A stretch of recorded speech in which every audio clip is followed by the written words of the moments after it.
Reciprocity is the act of exchange for mutual benefit. Our relationship with trees can be seen as an act of altruistic reciprocity. We breathe out carbon dioxide, the trees breathe it in return produce oxygen that we need to survive. It's a simple biological function, an exchange of mutual benefit, but a profound illustration of our needs being met by trees. We breathe for the trees, and they breathe for us. It's reciprocity. 2022, for the 34th straight year, Indianapolis was named a Tree City USA by the Arbor Day Foundation. It's not surprising. There are about 200,000 trees lining streets in the Circle City. What might be surprising is that there are 4,237 separate urban forests of 1 acre or larger inside the city limits of Indianapolis. 699 of them are greater than 10 acres in size. 159 of those urban forests are 50 acres or larger. Indy's urban forests work for us, providing the benefits of shade, stormwater mitigation, wind, light, and noise breaks, erosion prevention, improved air quality through carbon capture and sequestration, and they provide green space for recreation and relaxation, bringing multiple mental and emotional health benefits to residents. Studies have shown that increasing tree cover in city neighborhoods reduces symptoms of depression, anxiety, and stress, and correlates to a measurable decrease in crime. Our trees and urban forests improve the well-being and quality of life for residents of Indianapolis. In the summer of 2022, the Indiana Forest Alliance, recognizing that it would take an act of public reciprocity to preserve our urban forests, launched Forests for Indy, or FFI. The program is a first-ever initiative to identify, assess, and preserve urban forests in Indianapolis.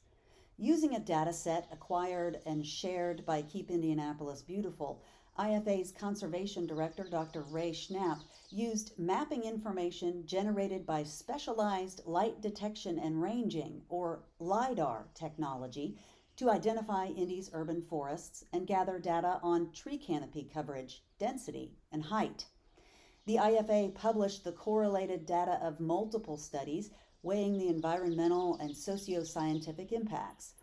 Processing the data alongside Indianapolis's current land use, zoning, and growth plans, the IFA created an urban forest protection strategy, which pinpoints forest locations and details their benefits. The city has several existing plans that talk about forest protection, but we realized that they weren't actually walking the walk and, implementing those policies that were recommended in the White River Vision Plan and in the Thrive Indianapolis Plan and even in the Full Circle Greenway Plan. We have some really good plans, but they aren't being implemented fully. And so we took kind of a holistic approach and tried to demonstrate that those plans are all complementary and that if we protect our urban forests, we can accomplish many of these objectives. Through outreach and education, the IFA has been actively engaging with neighborhoods, and communities are leading the way in Forests for Indy, illustrating reciprocity in action. Marquette Senior Living is a comprehensive senior living community located on the northwest side of the city. Marquette's 42-acre campus has nearly 13 acres of riparian urban forest. The Woods Committee is dedicated to the preservation and maintenance of their woods as a resource for residents.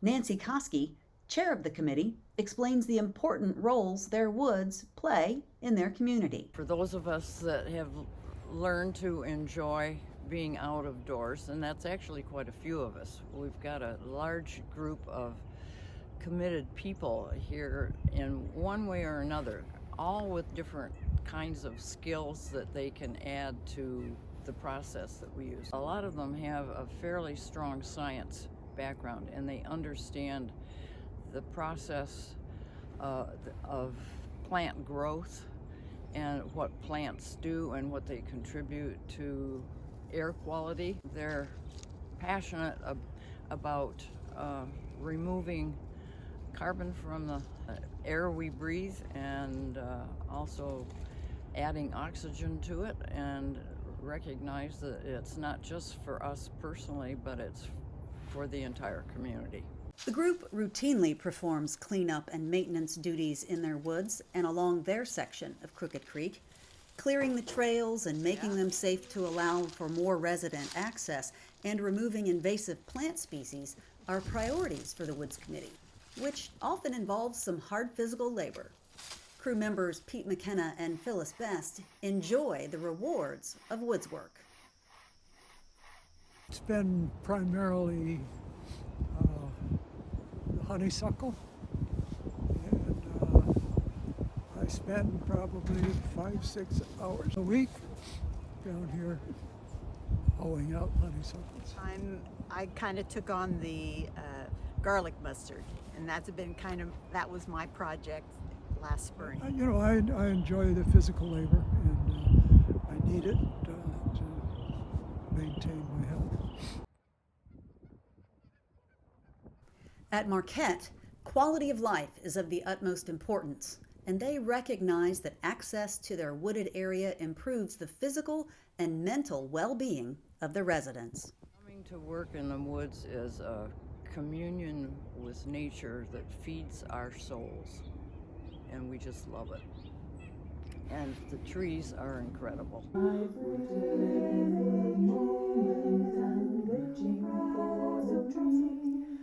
In the Keystone Monon neighborhood, neighbors have answered the call to preserve and renew their urban forest. The Eway Foundation has been actively working toward meeting the goals of the Thrive Indy plan. Through geographic information system mapping, Eway is laying the foundation for lasting conservation. Executive Director Darren Bunton explains. We're in the process of mapping each one of the trees, identifying the trees, tagging the trees, and including them as part of the Keystone Monon Urban Forest. And we are using the GIS system, which is funded and supported by Thrive.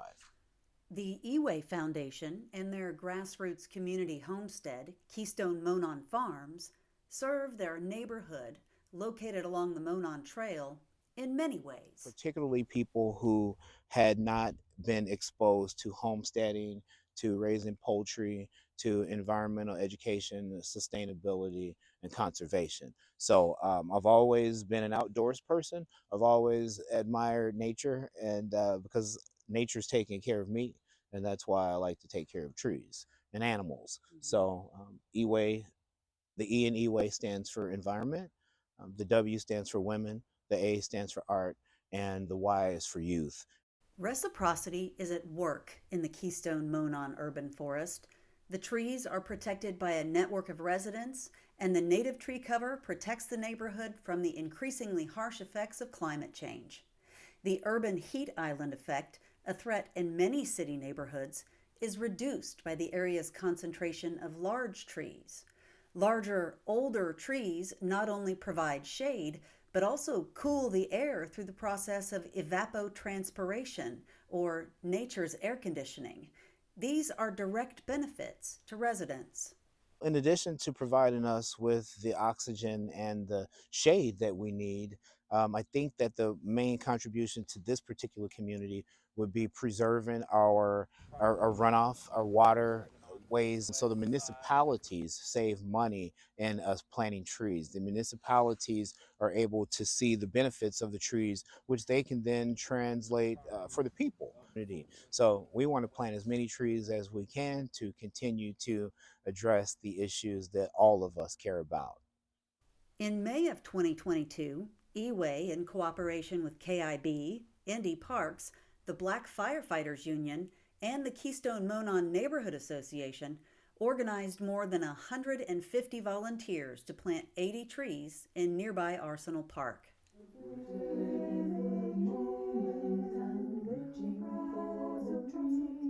We're not used to thinking about forests in the city outside of parks, but there are many.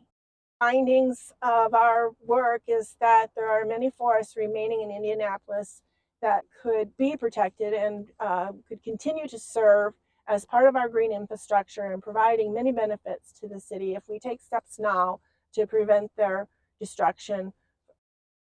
While there is growing recognition of the vital impacts our urban forests have on us and our daily lives, there are still challenges to their preservation.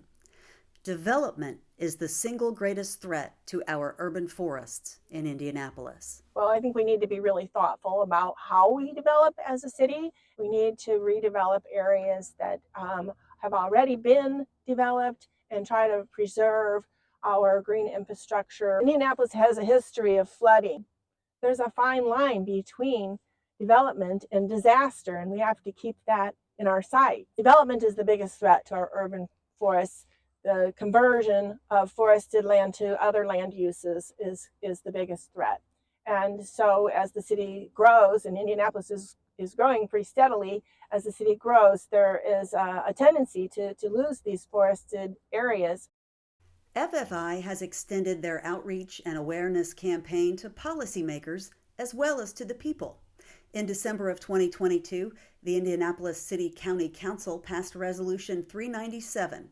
Dr. Schnapp explains its importance in the conservation conversation. Spent 2023 researching and investigating programs and policies that could provide real protection for our urban forests in Indianapolis. But they need motivation from the public. They need a coordinated public response to accomplish those critical goals.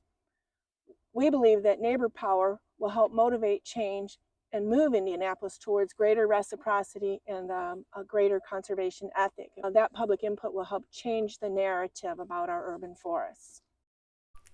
Now is the time for reciprocity and neighbor power. Forests for Indy provides a way for individuals and community groups to ensure that forest protection is part of your neighborhood quality of life plan. Contact the Indiana Forest Alliance to learn more about living in reciprocity with Indianapolis's urban forests. I breathe for the trees and they breathe for me. I breathe